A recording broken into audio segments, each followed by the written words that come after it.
Let's run through a complete walkthrough of solutions to free response question number 3 from the 2025 AP Calculus A-B exam.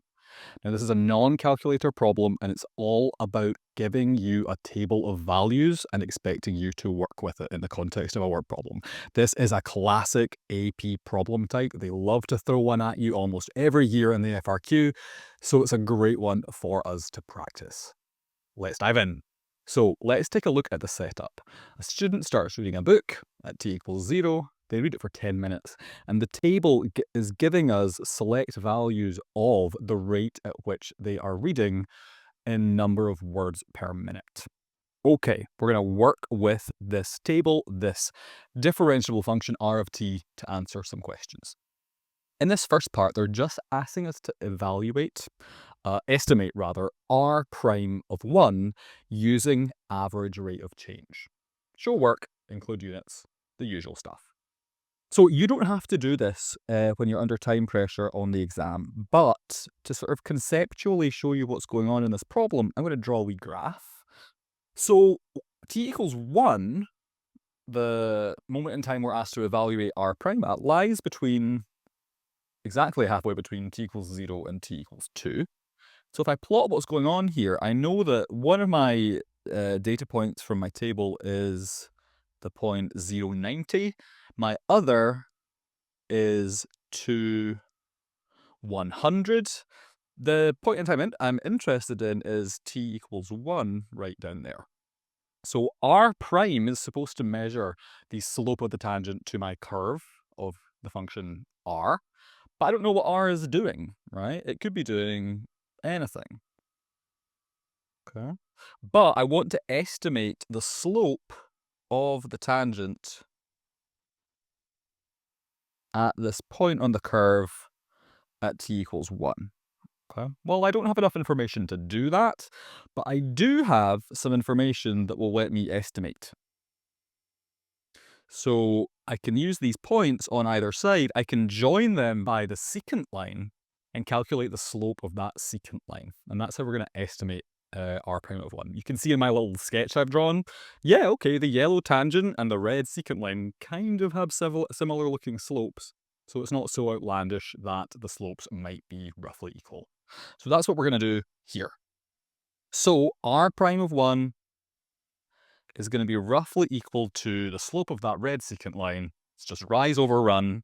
So we'll do r of 2 minus r of 0 over 2 minus 0. Because they've asked me to show work and show the setup, I do want to do a little bit of that work. Okay. So r of 2 is 100. R of 0 is 90. I'm going to subtract those and divide by 2. This is pretty clearly just 10 over 2, that is 5. Now, we're almost done, but we do need to give our units. So we want to make sure that we are identifying the units correctly for r prime.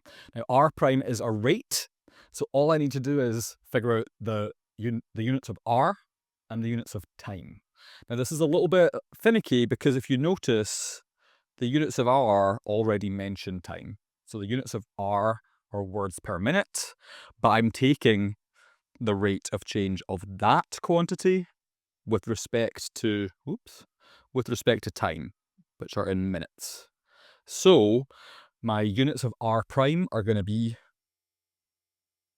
the units of r, which in this case is words per minute, per the unit of time, which in this case is minutes. So it's the slightly large mouthful words per minute, but that approach when you're asked for the units of a rate of change, like r prime, will always work. It's the units of r, whatever they are, per the unit of time, whatever they are. So we're done. How are the points divvied up here? Well, we get 1 point for our answer together with the work that we showed to get there.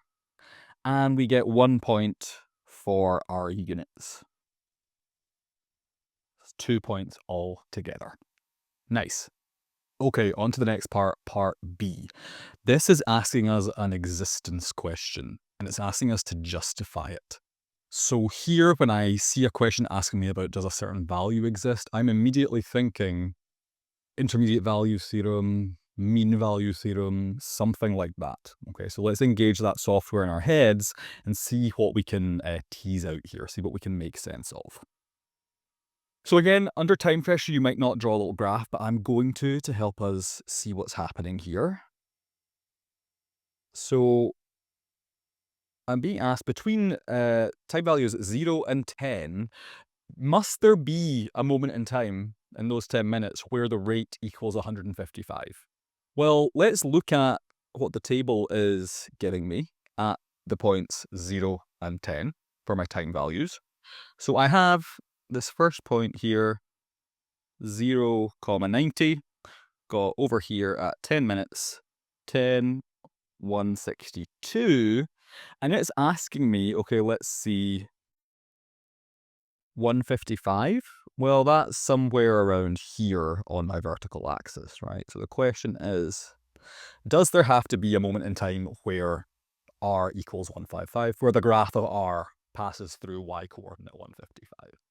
Well, maybe, I guess. Let's think. So, well, I say maybe, but maybe not, because the graph could do something like this, where it's approaching it, hole in the graph, jump up here, go right there, and you can see I totally miss the y coordinate, 155. This is one of the counterexamples to the intermediate value theorem, because the intermediate value theorem needs a very special condition, namely the condition of continuity. So, is r, the function we've been given, continuous? That's probably going to be part of our justification, one way or the other, okay? Well, we haven't been told that it's continuous, but we have been told that it is differentiable. So r is a differentiable function, and being differentiable is actually a stronger condition than continuity. You might remember, in fact. You should remember. Make sure. So differentiable implies continuous. So the fact that r is differentiable means that the function, the curve that I draw has to be continuous. So indeed, no matter what I do, because I have to get from 0, 90 all the way over to 10, 162 as a continuous function, not taking my pen off the page, I can try as hard as I might want to, but I'll always have to cross over that horizontal line y equals 155 at some point or another. So in particular, there will always be at least one c value at which r of c is 155. So, confident that the answer is yes. Let's set it up correctly. So first of all, we need to justify we're trying to use the intermediate value theorem. Well, that requires r to be continuous. So let's notice that r is differentiable. That implies that r is continuous. So that's one of the conditions of the intermediate value theorem being satisfied. What is the other one? Well, we need to make sure that value that we want to take, 155, really is intermediate, okay? So it's in between the values at the endpoints. So 155 is lying between r of 0, because remember, that was 90, and r of 10, because that was 162.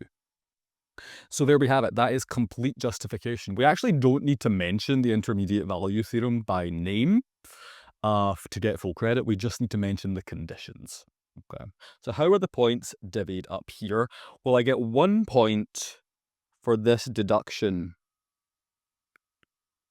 that being differentiable makes us continuous.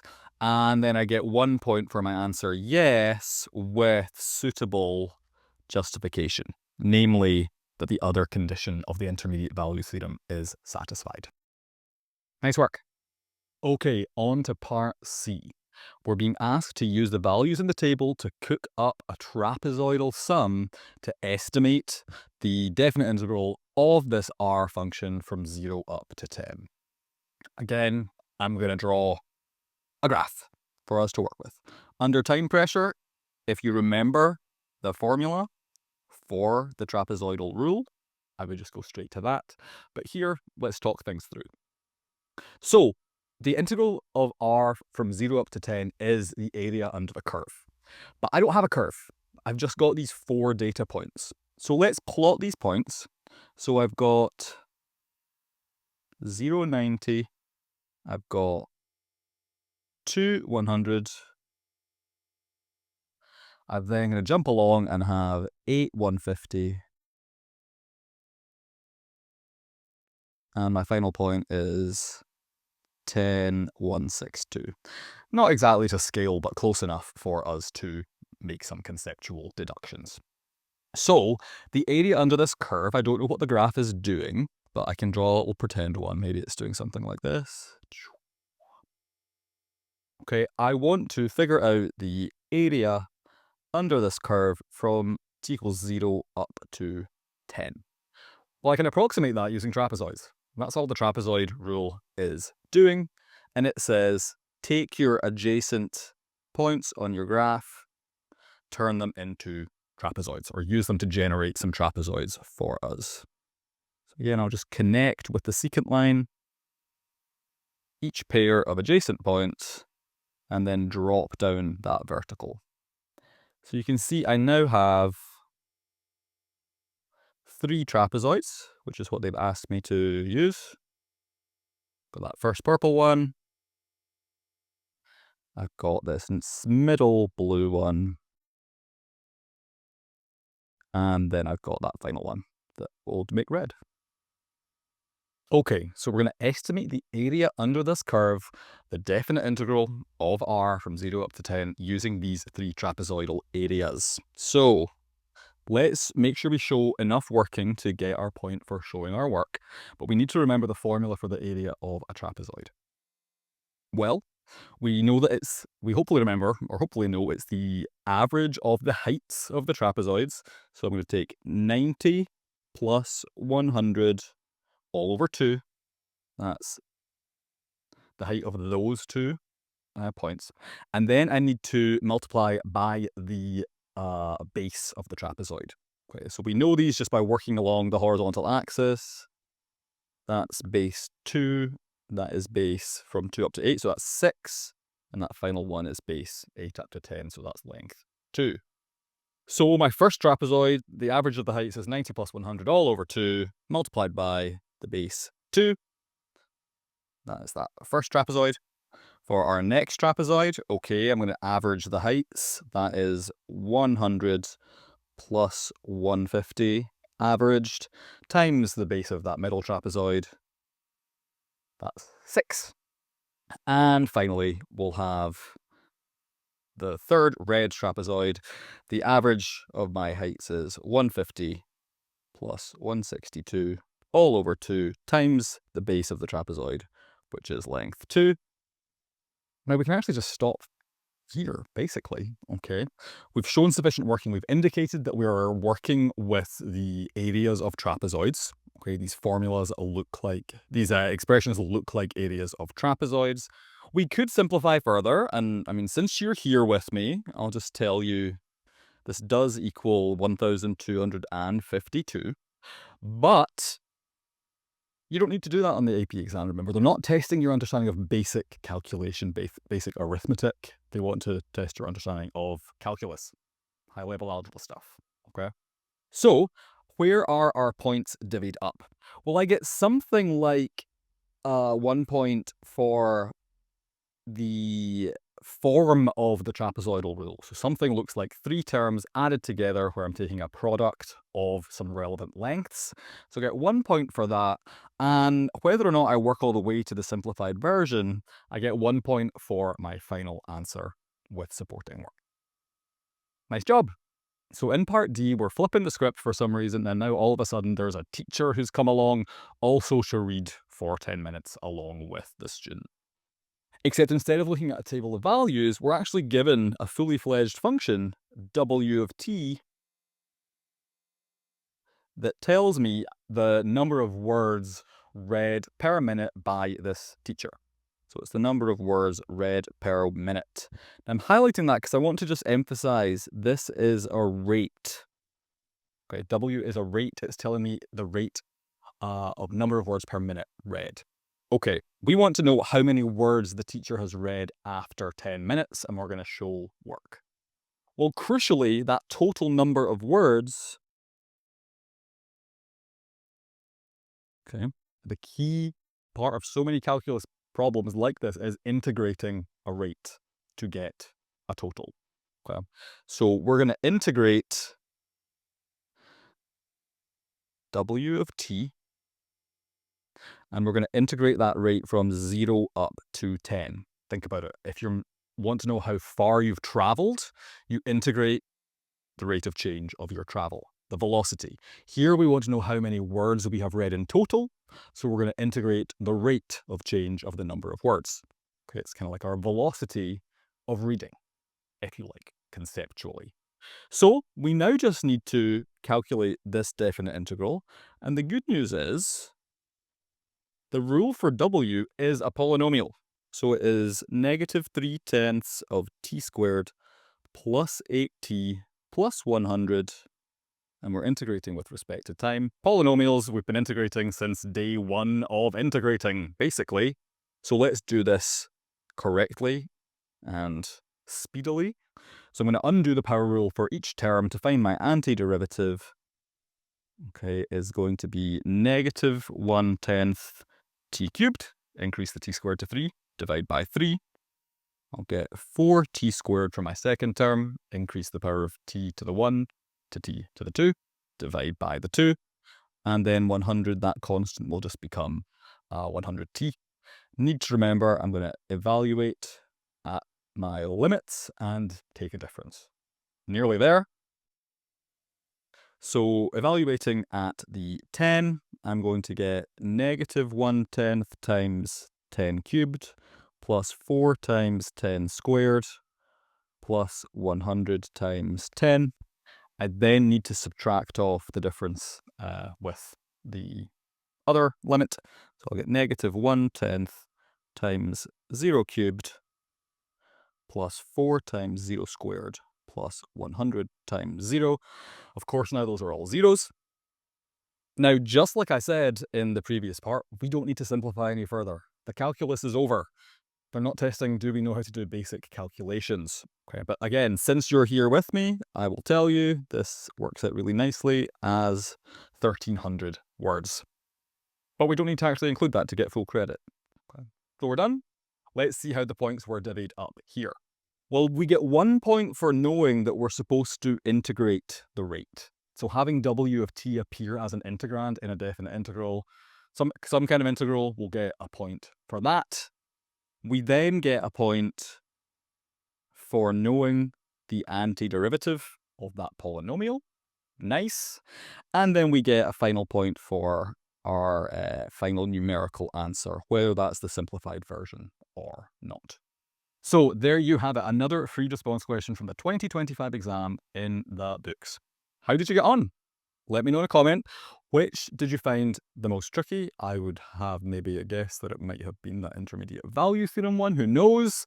Existence questions can always be a bit tricky. Either way, I'm super glad that you're here practicing with me. If you want, I'll put a link to this full playlist of FRQs from this exam. And if you want to practice some multiple choice questions, I'll put a link to a playlist of those as well. Apart from that, thank you for sticking with me, and I look forward to seeing you in the next video. Bye.